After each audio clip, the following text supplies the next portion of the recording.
Back in the summer of 1944, right after D-Day, American troops, they were rolling across France faster than anyone expected. The problem was the gas, food, and ammunition, they weren't keeping up. You can't win a war if your tanks are bone dry and your trucks are sitting idle. Supplies, they were stacked up way back at the beaches, about 400 miles, 640 kilometers behind the front lines. So the Army, they came up with something pretty bold, something only Americans would dream up under pressure. They called it the Red Ball Express. Red Ball was an old railroad term for high-priority freight, the kind that didn't stop for anything. And this version, well, it sure lived up to that name. It kicked off August 25th, 1944.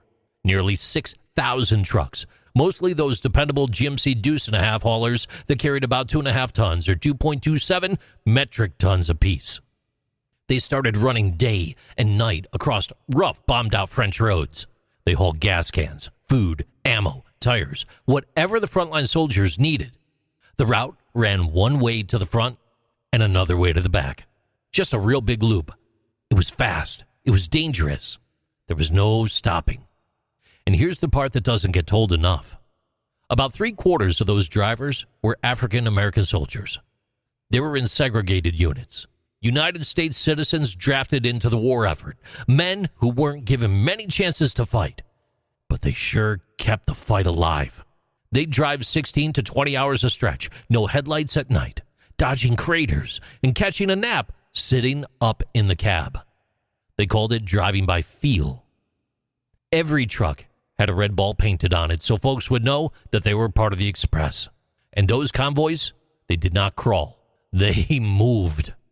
At the peak, the Red Ball Express hauled about 12,500 tons or 11,340 metric tons of supplies every single day, fueling Patton's Third Army, along with the 1st and 9th Armies as they pushed towards Germany.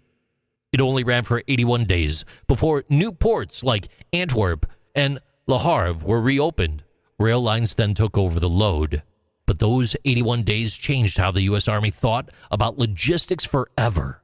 They proved that grit, teamwork, and horsepower could move mountains and win wars.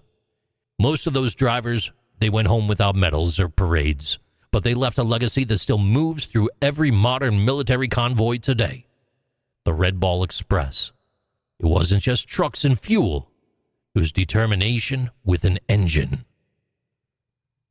These are Interesting Things with JC.